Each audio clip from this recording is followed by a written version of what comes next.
साजिश किया था भोगनाडीह में, गरीब आदिवासियों को बरगला के भोगनाडीह में अशांत करने का प्रयास किया था। साजिश करके ये लोग 15 दिन से वहाँ काम कर रहा था कि हम किस तरह डिस्टर्ब करें और वहाँ भोगनाडीह को। हेमंत सोरेन जी का विधानसभा है, इस तरह का साजिश करके जो अब वहाँ के गरीब आदिवासियों के बीच में साड़ी बांटा और उसके बाद हथियार बांटा गया, वहाँ के प्रशासन ने उद्धार किया है। झारखंड मुक्ति मोर्चा को ये आदिवासियों के बीच से सिंपैथी को हटाने का प्रयास चल रहा है। हेमंत सोरेन जो काम कर रहा, इन लोग विपक्ष है, इन लोग के पास कुछ मुद्दा नहीं है, इन लोग जमीन में गिर गया है या खून की होली खेलना चाहता है, जिसको हम लोग बर्दाश्त नहीं करेंगे। झारखंड मुक्ति मोर्चा इसका जवाब दे रहा और देने जानता है। कहाँ पर पुतला दान किया है? आज हम लोग साक्षी गोल चक्कर में पुतला दान किया, डीसी ऑफिस के नीचे जुगली पार्क चौक में। अपना पूरे प्रमोद लाल, केंद्रीय सदस्य झारखंड मुक्ति मोर्चा। हमारे झारखंड मुक्ति मोर्चा केंद्रीय कमेटी के निर्देशानुसार पूरे प्रदेश में झारखंड सरकार के खिलाफ में विरोध प्रदर्शन और पुतला दान का कार्यक्रम था। आप देख सकते हैं जिस तरह से 30 जून हुल दिवस के अवसर पर भारतीय जनता पार्टी के इशारे पर वहां पर सिद्धू कान्हू के पवित्र धरती को कलंकित करने का काम किया, आदिवासी को आदिवासी से लड़ाने का काम किया, इसी के विरोध में आज यहाँ और ऊपर से भारतीय जनता पार्टी साजिश के तहत झारखंड मुक्ति मोर्चा सरकार को बदनाम करने का षड्यंत्र कर रही है। इसी का पर्दाफाश करने के लिए आज हम लोगों ने पुतला दान का कार्यक्रम किया है। और ये देख सकते हैं किस तरह से सरकार ने षड्यंत्रकारी को जेल के पीछे धकेला, इसके बावजूद भी लोगों ने हार नहीं मान रहा। ये बहुत अजीब की बात।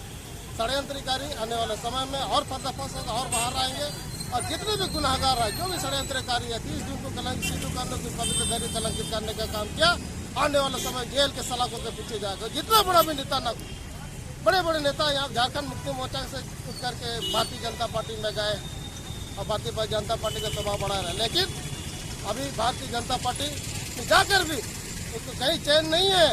उस भारतीय जनता पार्टी में जाकर भी उसको कोई चैन नहीं और भारतीय जनता पार्टी में कोई जगह नहीं मिल रहा है। इसलिए वो लोग चाह रहा है कि किसी तरह से अपना टीआरपी को बढ़ा के रखे और इस तरह का आदिवासी को लड़ा करके इन्होंने इस तरह घिनौनी हरकत करने का काम किया। इसका झारखंड मुक्ति मोर्चा तोड़ जवाब देगी आने वाले समय में। अपना नाम फतेहगढ़ दुर्ग झारखंड मुक्ति मोर्चा मानगढ़ नगर अध्यक्ष।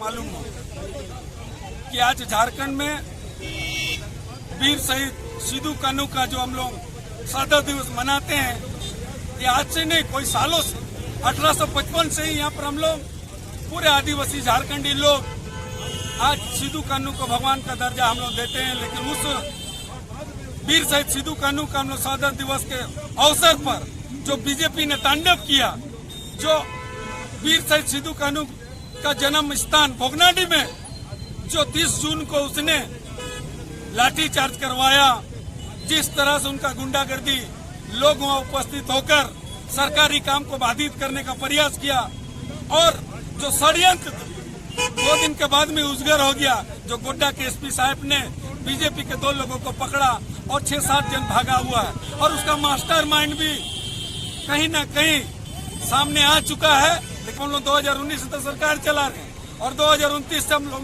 2029 तक सरकार हम लोग फुल पेज में फिर चलाएंगे और आने वाला 25 साल तक ये बीजेपी को इस झारखंड में हम लोग रहने नहीं देंगे।